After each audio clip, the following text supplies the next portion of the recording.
चलो, अभी तक हमने पढ़ा था कि जो क्लासेस कैसे होती हैं, डाटा टाइप्स।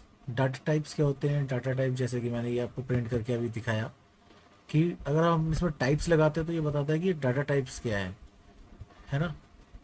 तो इतना क्लियर हो गया होगा कि मैंने क्लास डॉट पी वाई इसको प्रिंट किया। पाइथन पेपर 3 है, मैं लास्ट टाइम और कर देता हूँ। तो ये सारा मुझे बताता है कि कौन कौन सा डाटा टाइप है। जैसे स्ट्रिंग, स्ट्रिंग हमेशा इन्वर्टेड या सिंगल इन्वर्टेड कॉमा में होता है, जो हमने लास्ट वीडियो में बात की थी। ये देखो, इन्वर्टेड कॉमा के अंदर है ना। अगर मैं यहाँ पे सिंगल इन्वर्टेड कॉमा भी लगाता तो तभी सेम ही बोलता। और नंबर आ रहा है तो number means integer, right. Floaters means जिसमें कि नंबर पॉइंट भी हो सकता है, माइनस भी हो सकता है, तो वो फ्लोट कर सकता है, मतलब कुछ भी हम दे सकते हैं, तो वो फ्लोटर्स होता है। और ट्रू फॉल्स सिंपल है, बूलन को बोलते हैं, तो इसलिए दोनों में हमारा बूल लिखा हुआ है। शॉर्ट में बूल, इंटीजर शॉर्ट में इंट, स्ट्रिंग शॉर्ट में str, ठीक है। फ्लोटर्स को शॉर्ट में फ्लोट। और नन टाइप, अगर हम नन लेते हैं तो वो डाटा टाइप क्या होगा? नन। मतलब ये सारे हमारे डाटा टाइप्स थे जो हमने प्रीवियस वीडियो में कंप्लीट किए थे, ठीक है। तो यहाँ तक ये समझ में आ गया। अब हम चलते हैं नेक्स्ट टॉपिक पे। एक फाइल क्रिएट करते हैं। इसमें थोड़ा डिटेल्स मैं लिख देता हूँ कि ये फंक्शन से रिलेटेड है, ठीक है। Functions functions functions functions dot P Y करके एक फाइल बना देता हूँ। नाम ही मैंने इसका फंक्शन डॉट पी वाई रख दिया। तो स्ट्रिंग हो गया, इंटीजर हो गया, क्लास हो गया, और फंक्शन डॉट पी वाई हो गया, ठीक है। तो अब हम इसको ट्राई करते हैं वन बाई वन। इसे क्लियर कर देता हूँ। क्लियर। मैं आपको ये भी बताऊंगा कि अगर आपको ये सब प्रैक्टिस कहाँ करनी है, वो मैं आपको लास्ट में बताऊंगा, तो वीडियो में बने रहिए। तो पहले हम फंक्शन पे काम करते हैं। फंक्शन जो है एक बहुत ही इंपॉर्टेंट टॉपिक्स है। Just like a function is a block of a code which only runs when it is called. You can pass data known as a parameters into a function. A function can return data as a result. Result means कि अगर हम कोई function लिखते हैं, मतलब कोई code लिखा जिसमें हम फंक्शन पैरामीटर को यूज़ करते हैं, इसका मतलब ये है कि हम उसे कोई एक डाटा जब तक कि मिल नहीं जाता तब तक वो उसका रिजल्ट नहीं देगा। सपोज कि मतलब अगर मैंने किसी का नाम लिखा फॉर एग्जांपल, और किसी ने फॉर्म में नाम लिखा रवि, तो वो रिजल्ट उसका क्या देगा कि रवि देगा नाम। फिर उससे रिलेटेड एज वेज जो भी हम फॉर्म में फिल करते हैं, फिर फॉर्म को लास्ट में सबमिट करते हैं तो पूरी डिटेल से एक फॉर्म बन के आ जाती है कि नाम क्या है, एज क्या है। तो एक लास्ट फाइनल रिजल्ट होता है कि उसकी टोटल डिटेल्स क्या है। तो उसे ही एक तरह से फंक्शन समझ सकते हैं। तो अब मैं आपको सीधा प्रैक्टिकल करके दिखाता हूँ, मोटा मोटा समझाने के लिए था ये। तो देखो, फंक्शन जब भी हम कोई कोड लिखते हैं पाइथन का, हर किसी का एक तरीका होता है। इसमें क्या तरीका है? डेफ। डेफ फंक्शन क्या होता है कि डेफ हम कोई फंक्शन लिख रहे हैं। जरूरी नहीं है कि आपको ये लिखना है, मैं अपने हिसाब से समझाने के लिए बता रहा हूँ कि पहला जो पॉइंट होता है वो फंक्शन होता है। उसके बाद फंक्शन नेम, मतलब जस्ट फॉर नॉलेज, समझाने के लिए। उसके अंदर हम एक इनपुट नेम देते हैं। इनपुट नेम देने के बाद हम उसे कॉलन के साथ बंद करते हैं। फिर उसके बाद आती है हमारी जो उसकी बॉडी, ठीक है। तो एग्जाम्पल के लिए मैं समझाता हूँ कि अगर ये जस्ट एक तरीका है कि स्टार्ट हमेशा आपको क्या करना है, DEF लिखना है। जैसे बेस में हम क्या करते हैं, अगर आप ऑनलाइन जाओगे तो बेस के लिए क्या स्लैश व्लैश करके हम स्टार्ट करते हैं ना हमेशा।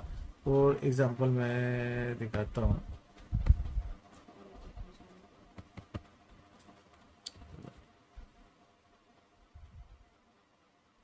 जैसे कि ये आ गया कि अगर हम बेस स्क्रिप्ट लिखते हैं, तो बेस स्क्रिप्ट में क्या होता है? Bash script how to right,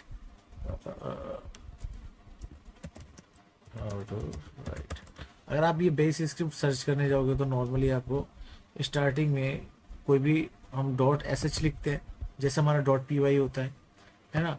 तो उसमें हमेशा हम क्या लगाते हैं स्टार्टिंग में? Hash exclamation slash bin slash bash. वैसे ही इसमें क्या लगता है, उसकी जगह पे DEF, सिंपल सी चीज़ है, DEF लगाया जाता है।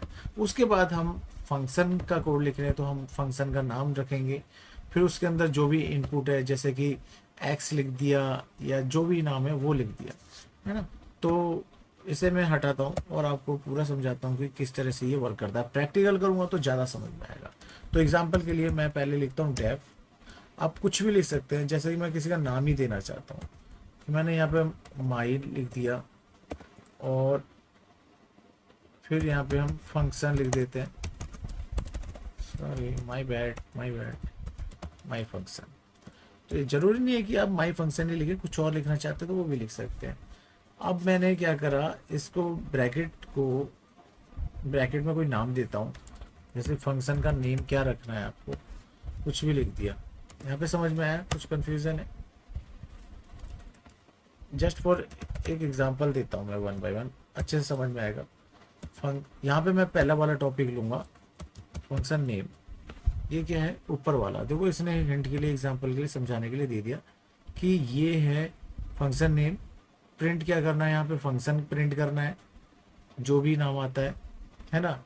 प्लस उसके साथ मुझे क्या देना है, इस अगर मैं स्पेस देता हूँ फिर ये लिखता हूँ, अगर मैं इसकी जगह पे रेस कुछ भी लिख देता हूँ फॉर समझाने के लिए, रेस FSNES।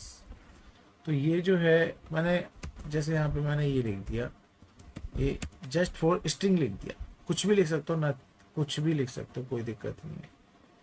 तो इसे समझाने का एक जस्ट एग्जांपल है कि मैंने ये एक इसके अंदर इन्वर्टेड कॉमा के अंदर लिखा है। इसे मैं एंटर करता हूँ। अब मैं यहाँ पे वैल्यूज़ पास करता हूँ, वैल्यूज़ क्या पास करूँगा, माई फंक्शन। तो इसने अपने आप ही ऑटो करेक्ट किया। किसको लिया इसने, इसको। इसके अंदर मैंने क्या लिखा है, F name, right, F name. यहाँ तक समझ में आ रहा होगा।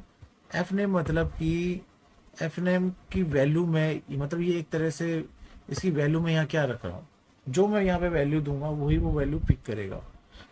जस्ट फॉर एग्जांपल, अगर मैं यहाँ पे ईमेल रखता हूँ तो इस फंक्शन की वैल्यू जो होगी अब वो पास क्या होगी, ईमेल होगी, है ना। तो जस्ट अगर मैं प्रिंट करूँ तो फंक्शन नेम की जगह पे क्या प्रिंट करूँगा, तो फंक्शन नेम की वैल्यू मैंने क्या दे दी है यहाँ पे। ये देखो, ये एरिया जो आपको दिख रहा है, ये वाला, ये दोनों सेम है ना। मगर इसकी वैल्यू जो है मैंने यहाँ क्या दे दी है, ईमेल, है ना। तो यानी कि जब मैं प्रिंट करूँगा तो यहाँ पे जो फंक्शन नेम है ना, फंक्शन नेम, उसकी जगह पे क्या आएगा, मतलब इसकी वैल्यू मैंने ईमेल दी है ना, तो इसकी वैल्यू क्या आएगी, ईमेल। फिर टेक्स्ट में मैं कुछ भी लिखूंगा वो उसके साथ प्रिंट होगा। जैसे कि प्लस इसके साथ मैंने स्ट्रिंग दिया है, नंबर देता तो नंबर भी आता, मगर मैंने इन्वर्टेड कॉमा में लिखा तो ये स्ट्रिंग भी होगा। ठीक है, ये मैंने लिख दिया। इसे मैं सेव करता हूँ और उस वैल्यू को मैं पास करता हूँ। ठीक है, पास करने का तरीका आपको पता ही है, इजीली यहाँ से भी पास कर सकते हो, नहीं तो सबसे आसान तरीका ये साइड में जो बटन है इस पर क्लिक कर दो, ये आ गया। ये देखो यहाँ पे नीचे क्या आ रहा है, ईमेल। फंक्शन की वैल्यू, इस फंक्शन की वैल्यू जो थी मैंने क्या दी थी यहाँ पे, ईमेल, यही दी थी ना। देखो सब कुछ सेम है, माई फंक्शन मैच हो रहा है ना, माई अंडरस्कोर फंक्शन, माई अंडरस्कोर फंक्शन। तो एफ नेम की वैल्यू क्या है, ईमेल। तो यहाँ पे एफ नेम की वैल्यू क्या आई होगी, ईमेल। प्लस उसके साथ क्या प्रिंट हो सकता है, रेस FSNES इन्वर्टेड के साथ प्लस मैंने लगाया, तो जो होगा उसके साथ ही प्लस होकर आएगा। मतलब कि ईमेल आया, ईमेल के बाद क्या लगाया था मैंने यहाँ पे, ये ईमेल वैल्यू, तो फंक्शन नेम की जगह पे प्रिंट हुआ। आया समझ में? यहाँ तक आई होप क्लियर हो गया होगा। एक एग्जांपल के लिए समझाता हूँ। देखो, अगर मैंने यहाँ पे स्पेस दिया, इन दोनों के बीच में देखो स्पेस नहीं है, ईमेल और इसके बीच में, अब क्या लगता है क्या आएगा, स्पेस मैंने क्रिएट कर दिया। इस फाइल को मैं सेव करता हूँ और इसको प्रिंट करता हूँ। देखो अब नीचे देखो स्पेस आ गया। अब मैं सेकंड थिंग कुछ नया बताता हूँ। क्या अगर मैं यहाँ पर वैल्यू 2 + 5 डाल दो तो क्या आएगा, क्या लगता है? कुछ आएगा, प्रिंट होगा? फंक्शन एरर आ गया। फंक्शन एरर क्यों आ गया? क्योंकि ना तो ये इन्वर्टेड कोमा में है ना कुछ है, कुछ भी इसकी डिटेल्स नहीं लिखी हुई है। तो मैं अगर ऐसे करके इस फंक्शन को करेक्ट करूँ तो अब क्या हो सकता है, क्या आएगा यहाँ पे? क्या लगता है कि प्रिंट क्या देगा? फंक्शन नेम की वैल्यू तो मैंने ईमेल ही दी है, फंक्शन की वैल्यू ईमेल है, और यहाँ पे क्या दिया है 2 + 5, तो क्या आएगा? Gas, any idea? चलो प्रिंट करके दे। नहीं, 2 + 5 आया क्यों? याद है, सिंगल और इन्वर्टेड कोमा के अंदर कुछ भी होगा तो उसकी वैल्यू क्या आती है? जो होगा उसे वो एज ए स्ट्रिंग ही समझेगा, चाहे डबल इन्वर्टेड कोमा हो चाहे सिंगल इन्वर्टेड कोमा हो। ठीक है, अब मैंने इसकी वैल्यू तो अभी ये रखी थी, जस्ट मैं इसे कॉपी करता हूँ। चलो कॉपी बाद में करूँगा। अगर मैं इसकी वैल्यू यहाँ पे रख देता हूँ, ईमेल की जगह रख देता हूँ मैं नेम, है ना? अब मैं इसे प्रिंट करूँगा तो क्या आएगा? नेम आया, क्योंकि मैंने फंक्शन नेम की वैल्यू क्या दे दी यहाँ पे। देखो ये मैच हो रहा है, फंक्शन नेम फंक्शन नेम, तो ये क्या करेगा कि इससे रिलेटेड मैच करेगा, है ना? इसको इससे रिलेटेड ये है, तो इस एरिया में जो वैल्यू है फंक्शन नेम, अगर वहाँ पे मैं कुछ भी रखूँगा तो वो सेम प्रिंट करेगा, मगर याद रखना उसे यहाँ पे डबल इन्वर्टेड कोमा में रखना पड़ेगा, अदरवाइज वो क्लियर नहीं होगा। ये इस तरह से फंक्शन काम करता है ये। ठीक है, अब आता है कि एक तरह से ये वेरिएबल है, ये है एक तरह से। यहाँ पे मैंने ये माई फंक्शन लिखा, तो क्या ये लिखना पड़ेगा हर बार कि कुछ और भी रख सकते हैं? जस्ट फॉर मैं एग्जांपल समझाता हूँ। मैं यहाँ पे लिखता हूँ FN डेफ, ये लिख दिया, कुछ भी लिख दिया, जरूरी नहीं है, मैं जस्ट फॉर एग्जांपल। मगर यहाँ मैंने चेंज नहीं किया, तो क्या लगता है ये प्रिंट होगी वैल्यू पास? क्योंकि ये तो मैच हो नहीं रहा, और इसके बदले जो नाम यहाँ पे रखूंगा वो नाम तो आना चाहिए, तो ये एरर मार देगा। तो सेव करने के बाद भी जरूरत नहीं है, ये VS कोड का सबसे अच्छा फायदा, सेव करने की जरूरत नहीं। चलो सेव करके भी देख लेते हैं, सेम एरर मारेगा। क्यों मारा? क्योंकि ये जो वैल्यू मैंने लिखी थी वो गलत थी। अगर मैं इसे सेव कर दूंगा डेफ, देखो एक साथ में वो हिंट भी देता है। अब इसे मारूंगा तो अब क्या वैल्यू आएगी? सेम जैसे पहले वर्क करता वैसे ही, ये देखो नीचे आया। ठीक है ना? और स्पेस चाहिए तो यहाँ के बाद स्पेस दे दो और इसे एंटर मार दो, ये देखो ये स्पेस हो गया। जस्ट फॉर एग्जांपल दिया, ये मत समझना कि हम मैंने 2 + 5 क्या लिख दिया क्या लिख दिया, तो ये जस्ट फॉर नॉलेज था। मैं एक सिंपल तरीके से एक समझाता हूँ, जैसे कि मैंने यहाँ पे लिख दिया, यहाँ पे लिखता हूँ मैं अपने चैनल का नाम लिख देता हूँ। ठीक है, यहाँ पे फंक्शन, यहाँ पे मैंने क्या लिखा, करेक्ट करते हैं, पहले क्या था ईमेल। ठीक है, अब इसको कॉपी करता हूँ, ये लिखा, यहाँ पे मैं कुछ और लिख देता हूँ रवि, यहाँ पे मैं कुछ लिख देता हूँ पेज। ठीक, अब इसे मैं प्ले करता हूँ, देखो देखो मैंने यहाँ पे देखो, ये वो क्या करेगा कि इसको देखेगा, ये जहाँ जहाँ उसे मैच करेगा, एफ एंड डेफ मैच हुआ 3 जगह। ठीक है, 3 जगह मैच किया, तो वो क्या समझेगा, ब्रैकेट के अंदर एफ नेम था, तो एफ नेम में जहाँ रखूंगा उतनी बार वो प्रिंट उसकी वैल्यू करेगा। एफ नेम की वैल्यू एक बार तो ईमेल थी, एफ नेम की वैल्यू एक बार रवि थी, एफ नेम की एक बार वैल्यू एज थी, क्योंकि देखो F name Dave, F name Dave, F name Dave, F name Dave, ये 3 जगह मैच हो रहा है, तो 3 जगह जो जो नाम होगा उतनी बार वो नाम प्रिंट करेगा, अगर हम प्रिंट में उसकी वैल्यू पास कराते हैं तो।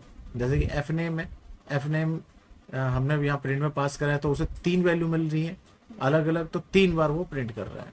प्लस हमने लिखा प्लस इसलिए लिखा जाएगा कि इसके साथ में हम कुछ भी लिख के जो देंगे उसको वो तभी पास करेगा जब उसके साथ वो ये प्लस लिखा होगा। अगर मैं प्लस हटा दूंगा तो वो वर्क नहीं करेगा सही इस तरीके से, तो फंक्शन ही गड़बड़ बताएगा। और स्पेस अगर मैं दे दूंगा, मुझे स्पेस चाहिए तो यहाँ स्पेस लिख दूंगा। अगर आपको चाहिए कि हाँ कुछ बेटर दिखना चाहिए तो यहाँ कोलन लगा दो। इस तरह से कुछ लॉजिकल तरीके से दिखाना है तो वो भी कर सकते हो। देखो नीचे क्या आ रहा है, अब तरीके से दिख रहा है ना। ये फॉर एग्जाम्पल है कि मैं जस्ट समझाने के लिए बोल रहा हूँ। तो सिंपल सिंपल मोटा मोटी समझ में आ गया होगा कि ये इस तरह से मतलब फंक्शन और वैल्यू पास होती है जो हम किसी को सिखाते हैं।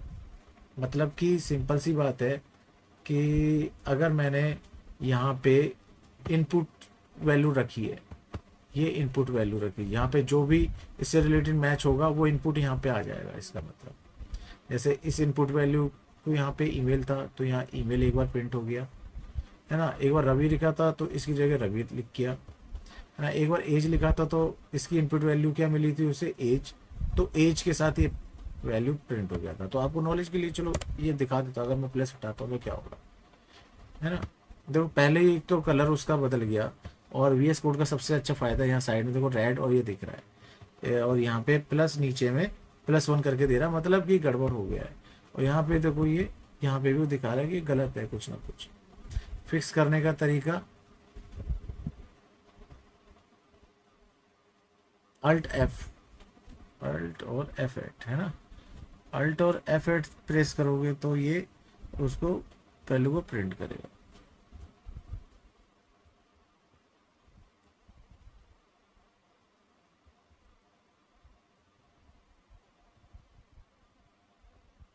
चलो तो आई होप यहाँ तक तो समझ में आ गया होगा कि अगर मैं इसे चलो प्ले करके देख लेते हैं। दे दिया ना इसने कि इसके बाद कुछ ना कुछ मिसिंग है, लाइन नंबर 2 में इसके बाद कुछ ना कुछ मिसिंग है या इनवैलिड सिंटैक्स है जो तरीके से काम नहीं कर रहा, मतलब इस ब्रैकेट वाली लाइन में कुछ ना कुछ गड़बड़ है। तो इस तरह से पता चलता है कि अगर मैं प्लस कर दूंगा तो ओके आ जाएगा। देखो कहीं पे भी लाइन अब गलत नहीं दिखा रहा है, यहाँ पे जो 1 आ रहा था तो वो भी नहीं दे रहा है। अब वैल्यू पास करेंगे तो इजीली वैल्यू पास हो जाएगी। तो फंक्शन यहाँ तक समझ में आ गया होगा। अब अब क्या करते हैं, मैं एक और काम की चीज़ बताता हूँ कि मैंने यहाँ तक तो एक सिंपल सी चीज़ बता दी, है ना। अब अगर सपोज मैं इसके आगे हैश लगा दूं तो क्या ये वैल्यू पास होगी?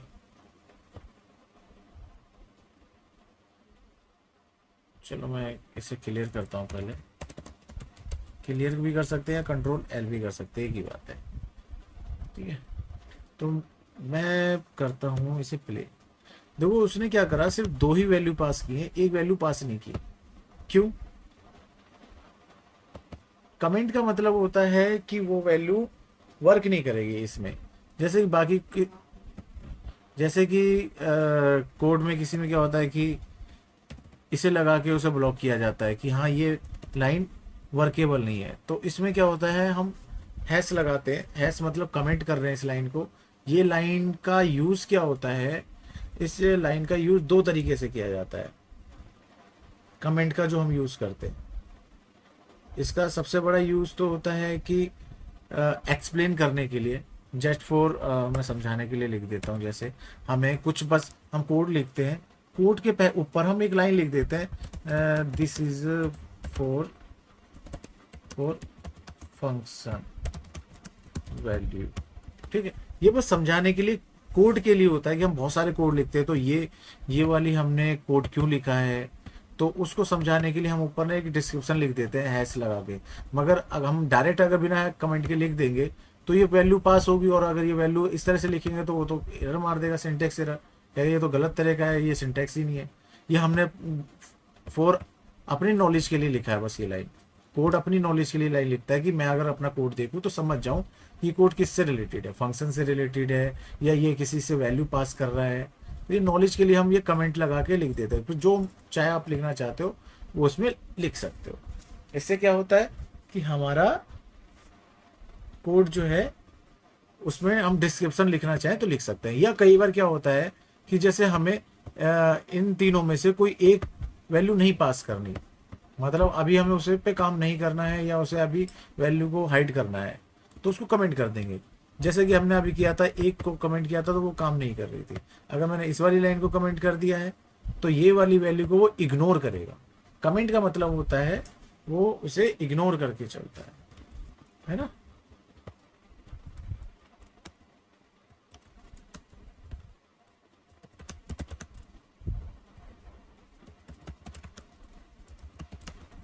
Has use for ignore line और यूज फॉर डिस्क्रिप्शन।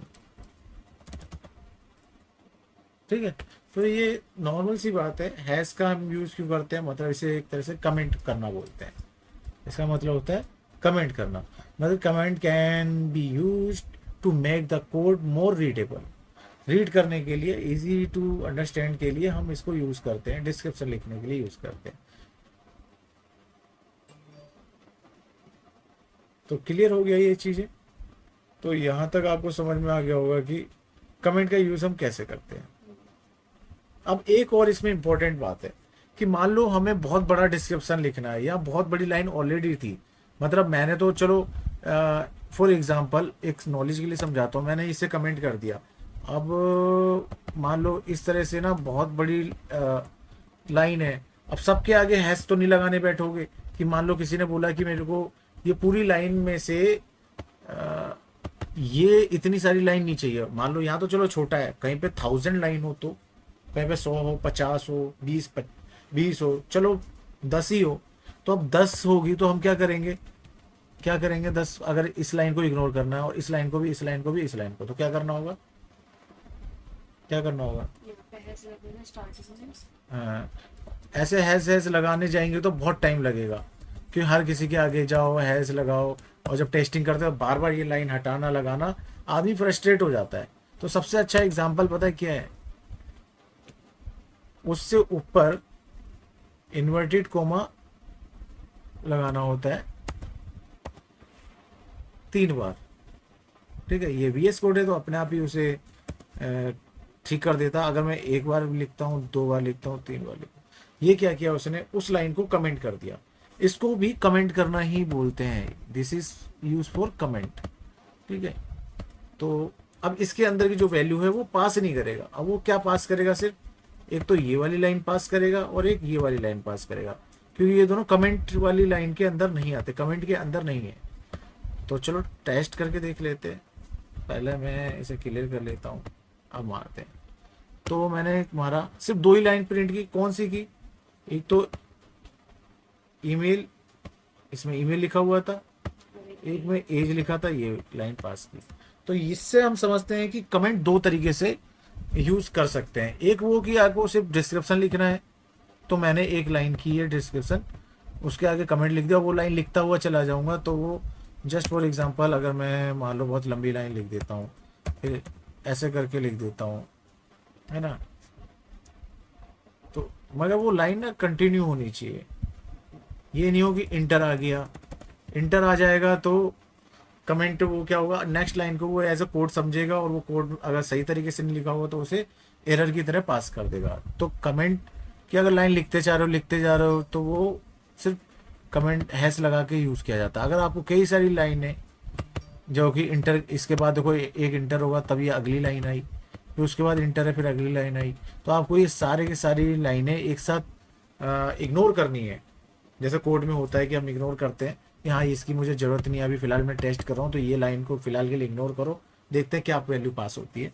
तो एक साथ करने के लिए आपको 3 बार डबल इन्वर्टेड कोमा लगाना है, एक स्टार्टिंग में और एक लास्ट में, जहाँ जितनी लाइनों को आपको बंद करना है, तो वो लाइन ऑफ ब्लॉक कर देगा पूरा का पूरा, तो वो इग्नोर करेगा। तो ये होता है कमेंट। कमेंट के बेनिफिट क्या होता है, लाइन को इग्नोर करना, एज ए डिस्क्रिप्शन, कोड को अंडरस्टैंड करने के लिए भी वो यूज़ करते हैं। तो कमेंट आई थिंक यहाँ तक समझ में आ गया होगा, फंक्शन समझ में आ गया होगा। तो चलो, ये कमेंट एक इम्पॉर्टेंट टॉपिक था, तो मैं इसे थोड़ा सा अब इग्नोर करता हूँ, वापस से लाइन ठीक करता हूँ। ठीक है, यहाँ तक हो गया मेरा। ठीक है, तो ये आई थिंक क्लियर हुआ है, तो मैं इसे क्लियर करता हूँ। अब हम चलते हैं कि डिस्प्ले द डेट, है ना। अभी तक हमने क्या किया था कि आउटपुट हम नॉर्मली प्रिंट करते हैं कि आउट क्या हुआ, प्रिंट क्या हुआ, है ना। अगर किसी को डेट प्रिंट करनी है तो दो तीन तरीके हैं। तो जैसे कि मैं ये एक दिखाता हूँ फंक्शन। आई होप आपको समझ में आ गया होगा।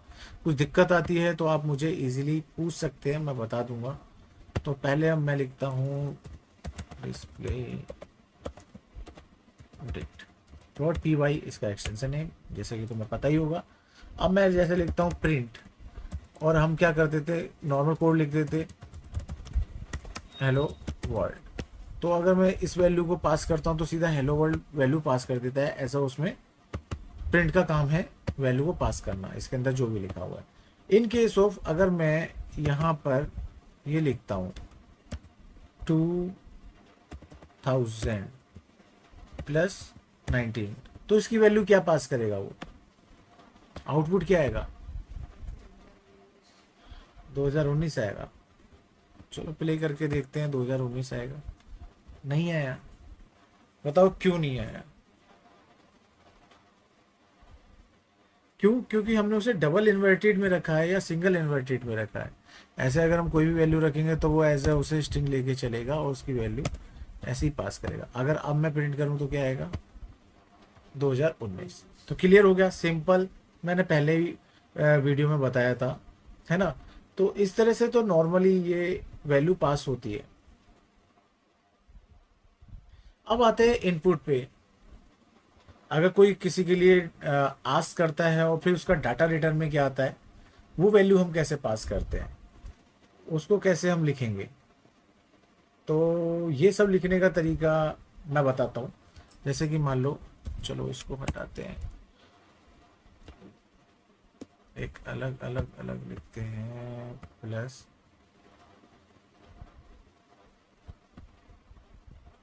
प्लस हियर, और इसको लिखते हैं इनपुट डॉट पी वाई। एक नई फाइल लिखी, इसमें जैसे कि मैं अगर लिख देता हूँ कि name equal to input. Input मतलब कि मैं कोई वैल्यू पास कर रहा हूँ। स्ट्रिंग में मैंने मान लो लिख दिया व्हाट इज योर नेम, ठीक है। और चलो क्वेश्चन मार्क लगा देते हैं, और मैंने एक लिख दिया कलर, ठीक है। मैं भी इसमें इनपुट लिख रहा हूँ। इनपुट का मतलब आप समझ रहे हो क्या होता है, कि मैं क्वेश्चन करता हूँ, पूछता हूँ किसी चीज के बारे में, और वो उसका जवाब देता है। इनपुट डालता है, मतलब मैंने पूछा कि व्हाट इज योर नेम, तो अब वो उसके लिए बताएगा नाम, मतलब वो इनपुट कर रहा है अपना नाम, तो वो उसे प्रिंट करेगा। मैं अगर उसका कलर पूछ रहा हूँ तो वो उसका कलर प्रिंट करेगा। सिंपल। जैसे कि मैं प्ले करके देखता हूँ, आया, देखो नीचे आया, क्या लिखा है, व्हाट इज योर नेम। ये आगे पास नहीं करेगा जब तक मैं इसकी वैल्यू इनपुट नहीं कर देता। मेरा नाम है रवि, मैंने इंटर मारा तो अगली वैल्यू अब पूछने लगा। मैंने अगला क्या इनपुट डालने के लिए रखा था, what is your favourite colour. तो मान लो मैं फेवरेट कलर ब्लू कर देता हूँ, जस्ट फॉर एग्जांपल। तो आगे वैल्यू पास कर दी।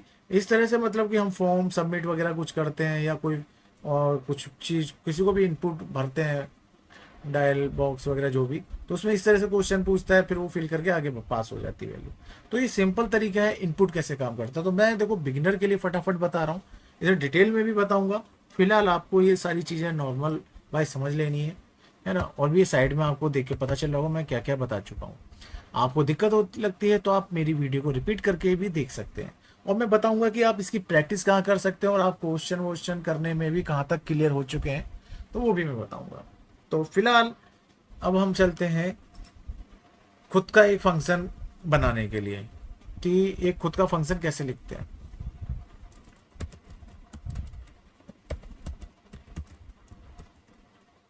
बिल्ड योर ओन फंक्शन, ठीक है। खुद का फंक्शन एक लिख रहे हैं, खुद का फंक्शन लिखना है। याद रखिए फंक्शन में हम क्या लिखते हैं, स्टार्टिंग में डेफ, ये लिखते हैं। अब मैं उसमें हम क्या लिख देते, जैसे कि मैंने लास्ट टाइम क्या लिखा था, माई अंडरस्कोर फंक्शन, है ना। कुछ भी वैल्यू हो सकती है यहाँ पे, है ना, कुछ भी वैल्यू हो सकती है। का मतलब ये नहीं है कि आप कुछ भी डाल दोगे। अगर मैंने यहाँ पे ये लगाया वार, पहले मैं एक नॉर्मली लिख देता हूँ, ऐड 5x, ये ठीक है। फिर सिंपल सी बात है, उसके बाद प्रिंट होती है वैल्यू। प्रिंट में मैंने क्या करा, मैंने लिख दिया 5। फिर क्या लिखा, प्लस हमेशा रहेगा। याद है पिछली बार मैंने क्या किया था, अगर प्लस नहीं लगाऊंगा तो वैल्यू को इनकरेक्ट पास करेगा। ये करने के बाद अब मैं अगर करता हूँ, ये जो ऐड 5 है, मतलब कि ये वाली लाइन, इसकी वैल्यू में क्या, अब मैं वैल्यू पुट करूँगा यहाँ पे। एक्स की वैल्यू में क्या रखूँ यहाँ पे, 6। चलो 6 रख देता हूँ। तो वो ऐड 5 की वैल्यू को क्या लेगा, मतलब यहाँ पे x था, x की वैल्यू मैंने क्या दे दी 6, तो यहाँ पे x की वैल्यू क्या पुट करेगा, वो 6 करेगा। सिंपल सी बात है कि x, तो x की वैल्यू अगर वो मैच करता है किससे, इससे, ऐड 5 लिखा है, ऐड 5 यहाँ लिखा है, मतलब जो भी वैल्यू आएगी उसमें वो 5 ऐड कर देगा। अगर मतलब x की वैल्यू जो भी होगी उसमें 5 वो प्लस कर देगा। ठीक है, तो सिंपल सा तरीका है। प्रिंट करते हैं 11 है, एक मिनट क्लियर कर, पहले मैं क्लियर करता हूँ, फिर उसके बाद 1 सेकेंड दोबारा से प्रिंट करता हूँ। क्या वैल्यू आई, 11 आई। 5 + x, मतलब उसने अगर मैं इसकी जगह पे वैल्यू 9 करता हूँ तो वो उसमें 5 प्लस कर देगा, 5। ठीक है, अब तो ये तो देखो, कोई डेवलपर है तो वो क्या करता है, अपनी नॉलेज के अकॉर्डिंग इस तरह से लिखता है कि कोड में गलती ना हो और समझ में आए उसे। ये मैं लिखने को तो इसकी जगह कुछ भी लिख सकता था, मैं ये भी लिख सकता था, जैसे मैंने लास्ट में लिखा था my_function, ऐसे करके भी लिखा था ना, और यहाँ पे भी सेम लिख दूंगा तो वैल्यू फिर भी वो पास हो जाएगी, my_function। देखो अब भी क्या वैल्यू गलत होगी, अब भी वैल्यू सही होगी, क्योंकि इसका नाम और इसका नाम मैच हो रहा है। तो उसके अकॉर्डिंग वो क्या करेगा, x की जगह पे क्या वैल्यू आई है वो देखेगा और x की जगह प्रिंट में पास कर देगा। तो मैं अगर इसे प्ले करूँ तो आंसर फिर भी सेम ही रहेगा। देखो 14 आया था तो 14 ही आया। अब समझने वाली बात यह है कि मैं यहाँ पे क्या कुछ भी लिख सकता हूँ, नहीं, क्यों, अब देखो, मान लो अगर मैंने यहाँ पे लिख दिया, नंबर लगा दिया, मैंने क्या लिखा था, ऐड 5 लगाया था ना, यहाँ पे भी मैं लगा देता हूँ ऐड 5। देखो पता क्या कर रहा है, इसे रेड कर रहा है। क्यों कर रहा है, क्योंकि हमने न्यूमरिक यूज किया है, न्यूमरिक को मना कर देता है। ठीक है, ये ignore the super press warning, मतलब कि अगर हम न्यूमरिक यूज कर रहे हैं तो वो वर्क नहीं करेगा। ठीक है, क्या अगर मैं इसके आगे अंडरस्कोर लगाऊं तो लेगा, सॉरी अंडरस्कोर, और यहाँ पे भी मैं अंडरस्कोर लगाता हूँ, ले लिया, अंडरस्कोर ले लिया, अगर वैल्यू पास करूँगा तो ले लेगा। ठीक है, मगर जिस तरह से मैंने नंबर लिया था वैसे ही एक और चीज़ है, वो भी ये नहीं लेगा। जैसे मैंने सोचा कि यहाँ स्पेस दे दूँ, मैं स्पेस दे दूँ, अब भी नहीं लेगा, क्योंकि देखो वो क्या करेगा, यहाँ ये तो इस फंक्शन की वैल्यू तो वो सिर्फ 5 को समझेगा, और स्पेस आने की वजह से ये तो एक अलग सिंटेक्स हो गया, वो सोचेगा ये क्या है, और उसे करेक्ट सिंटेक्स समझ में नहीं आएगा तो वो इसे ऐसे एरर मारेगा। तो स्पेस नहीं होना चाहिए और नंबर स्टार्टिंग में नहीं होना चाहिए। अगर मैंने लास्ट में अगर नंबर देता हूँ 2 तो भी वो ले लेगा, स्टार्टिंग में नहीं होना चाहिए। ठीक है ना, स्टार्टिंग में नहीं होना चाहिए, और स्टार्टिंग में नंबर नहीं होना चाहिए, और स्पेस तो होना ही नहीं चाहिए बीच में। तो वो फिर भी वैल्यू पास कर दी, दिखाया मैंने प्रिंट करके। मतलब कि ये भी याद रहना चाहिए कि बहुत सारी चीज़ें हैं जो वो नहीं लेता है। ठीक है, तो इस तरह से आप समझेंगे। बाकी इसे मैं डिटेल में नेक्स्ट अपनी जो वीडियो आएगी उसमें मैं वेरिएबल में बताऊंगा। ये एक वेरिएबल का पार्ट है कि वेरिएबल किस तरह से वर्क करता है। ठीक है ना, तो हम बहुत सारी चीज़ें हैं, जैसे इफ एल्स है वो भी मैं आपको बताऊंगा, और जैसे कि आता है कि टपल्स क्या होता है, लिस्ट क्या होते हैं, बूलियन में ऑलरेडी बता चुका हूँ, है ना। तो ये सब चीज़ें एक एक करके मैं आपको बताऊंगा आगे चल के। तो वेरिएबल आपको पता रहना चाहिए कि वेरिएबल क्या है, और वेरिएबल में हम क्या क्या पास करा सकते हैं। कुछ भी वेरिएबल में देना नहीं है, जैसे कि मैंने अभी समझाया, वेरिएबल में हम कुछ भी दे नहीं सकते। तो यहाँ तक आई होप आपको समझ में आ गया होगा। अब नेक्स्ट चलते हैं अभी तक तो मैंने इतना दिया था। अब अगर ऐड 5 है ना, अब मैं अगर नॉर्मली आपको, ये मैं खुद का बिल्ड कर रहा हूँ, तो डेफ हमारा कॉमन है, याद रखना, जैसा कि बैस में कॉमन आता है hash exclamation slash bin slash bash, वैसे ही इसमें डेफ कॉमन है। इससे पता चलता है कि कोड हमारा पाइथन का है, और डॉट पी वाई एक्सटेंशन बताता है कि पाइथन का कोड है। डॉट जैसे डॉट एस एच स्क्रिप्ट होता है वैसे ही है। अगर मैंने स्क्वायर बनाना है तो मैं यहाँ क्या लिखूंगा, स्क्वायर, है ना, ठीक है। ऐड 5 लिखना था तो ऐड 5 लिख दिया। लिख तो हम कुछ भी सकते हैं, मगर डेवलपर वो नाम लिखेगा जिससे उसे कोड देखते ही समझ में आ जाए कि मैंने कोड लिखा क्या है। इसलिए मैंने यहाँ पे स्क्वायर लिखा। इस स्क्वायर क्यों लिखा, मुझे पता रहेगा कि मैं ये कोड किससे रिलेटेड लिख रहा हूँ। एक्स लिख दिया, जरूरी नहीं है कि यहाँ पे एक्स ही लिखना, वाई भी लिख सकते हो, मगर मैं जस्ट फॉर नॉलेज, एक्स ज़्यादा ईजी है तो वो मैं समझा रहा हूँ। अब क्या है, रिटर्न, रिटर्न क्या करेगा ये, अगर एक्स मल्टीप्लाई एक्स है तो ये प्रिंट क्या करेगा बताओ।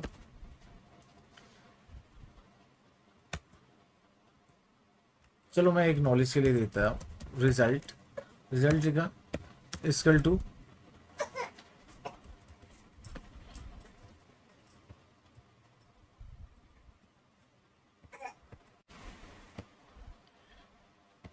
मैं अब यहाँ पे क्या करता हूँ, रिजल्ट क्या आएगा, रिजल्ट में ले रहा हूँ मैं कि स्क्वायर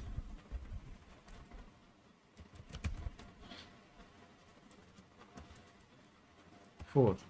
यहाँ तक आपको समझ में आ रहा है क्या है ये डेफ। यहाँ तक तो हमने सिंपल लिखते थे कोड, डेफ लिखते थे, फिर स्क्वायर, यार मतलब कि फंक्शन नेम देते थे यहाँ पे, और इनपुट नेम आता था ये ब्रैकेट के अंदर, इनपुट नेम यहाँ आता था, यहाँ पे फंक्शन नेम आता था। नॉलेज के लिए हम वही लिखेंगे जिससे हमें देखते ही कोड समझ में आ जाए। तो मैंने स्क्वायर लिखा क्योंकि मैं स्क्वायर से रिलेटेड कोड लिखने जा रहा हूँ। पहले मैं 5+ लिख रहा था, 5+, तो मैंने ऐड 5 लिखा था। तो मैं ऐसा कोड लिखूँगा मुझे समझ में आए। तो मैंने क्या करा, रिटर्न क्या देगा, अगर मैं कुछ भी लिखता हूँ वो क्या देगा, एक्स मल्टीप्लाई एक्स, मतलब जो भी मैं एक्स की वैल्यू दूंगा तो उसकी उसी से मल्टीप्लाई करेगा, मतलब कि उसका स्क्वायर कर दिया एक तरह से, ठीक है। रिजल्ट में मैं क्या लिख रहा हूँ, रिजल्ट वो क्या पास कराएगा, इक्वल टू स्क्वायर 4, है ना। तो 4 की वैल्यू क्या है, 4 की वैल्यू मैंने एक्स पास कराई है। देखो स्क्वायर उसने क्या करा, यहाँ से ये मैच कर लिया, ठीक है, मैच किया, ठीक है। याद रखना यहाँ तक तो सेम है, स्क्वायर में थोड़ा सा चेंजेस है। मैं इसमें रिटर्न यूज कर रहा हूँ, रिटर्न में एक्स मल्टीप्लाई एक्स, ठीक है, रिटर्न ये देगा। रिजल्ट हमारा क्या है, रिजल्ट हमने क्या दिया है कि स्क्वायर की वैल्यू जो है वो एक्स की वैल्यू यहाँ पे 4 पास करा रहा हूँ।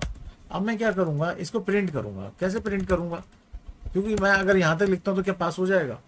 चलो मैं ट्राई करके दिखाता हूँ, पहले से क्लियर कर दूँ नीचे वाली लाइन, क्या पास हो जाएगी। चलो प्ले करके देखते हैं, नहीं हुआ। कह रहा है कि यार कुछ तो गलत है आपके कोड में, है ना।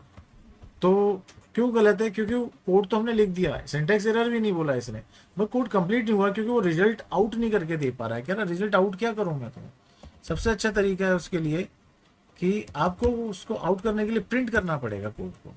प्रिंट लिखा, और प्रिंट वैल्यू में क्या लिखूंगा, रिजल्ट को प्रिंट करूंगा। रिजल्ट क्योंकि हमारा क्या लास्ट आएगा, स्क्वायर, है ना।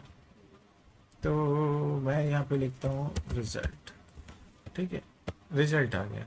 अब इसकी वैल्यू पास करूंगा तो डेफिनेटली कुछ ना कुछ प्रिंट करेगा ही। रिजल्ट, रिजल्ट क्या आएगा, स्क्वायर किसका आएगा, 4 का, ठीक है। इसका मतलब स्क्वायर कर देगा, इसकी वैल्यू रिटर्न मारेगा वो। तो चलो प्ले करते हैं, क्या आया, 4 मल्टीप्लाई 4 कितना होता है, 16।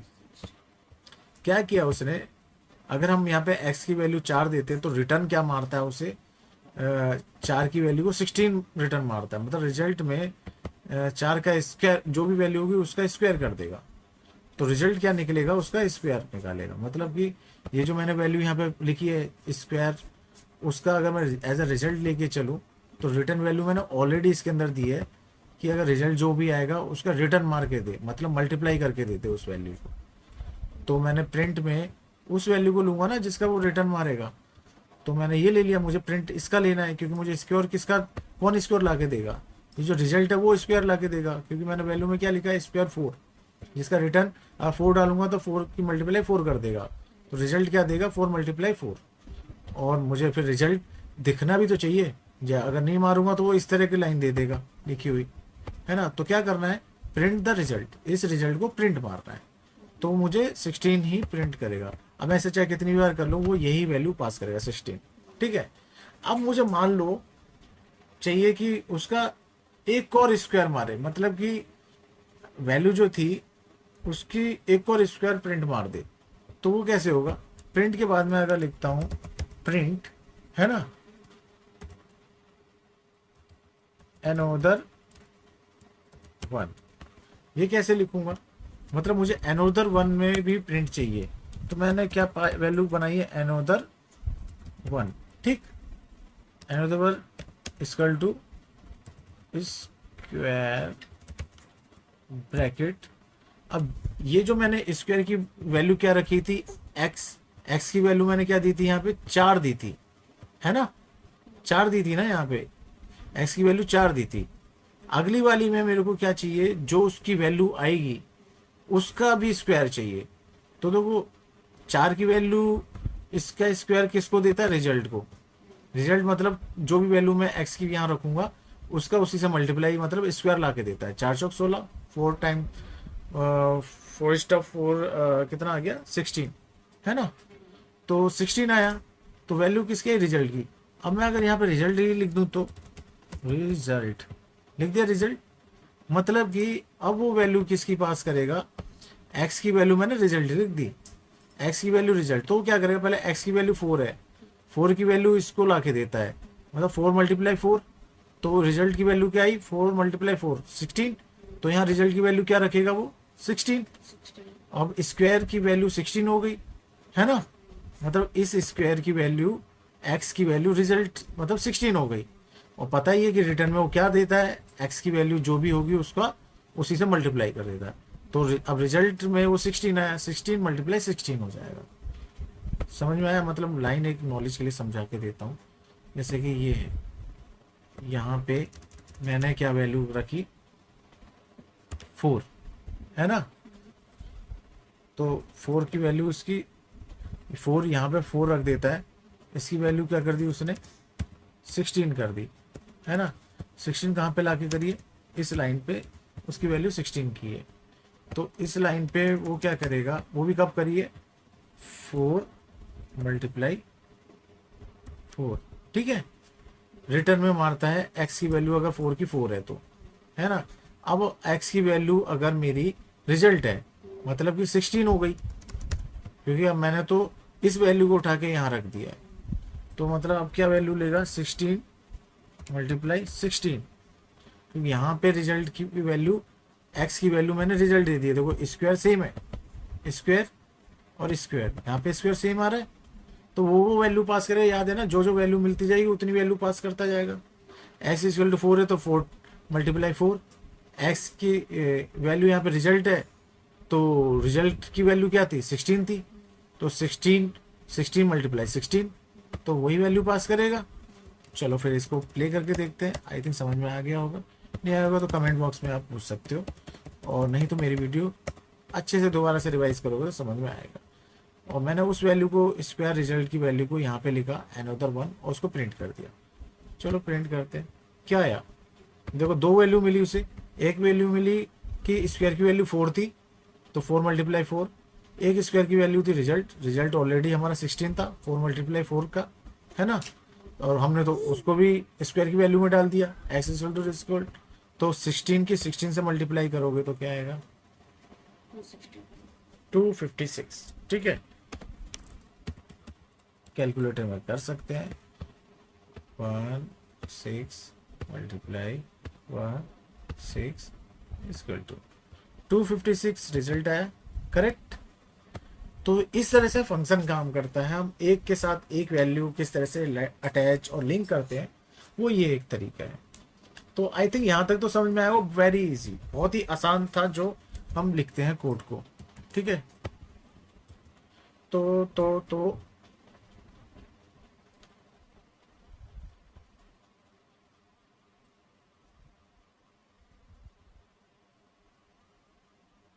आई थिंक आपको यहाँ तक क्लियरली समझ में आ गया होगा। अब मैं नेक्स्ट वीडियो में आपको इस फंक्शन के बारे में अच्छे से बताऊंगा कि कैसे ये काम करता है और बेटर तरीके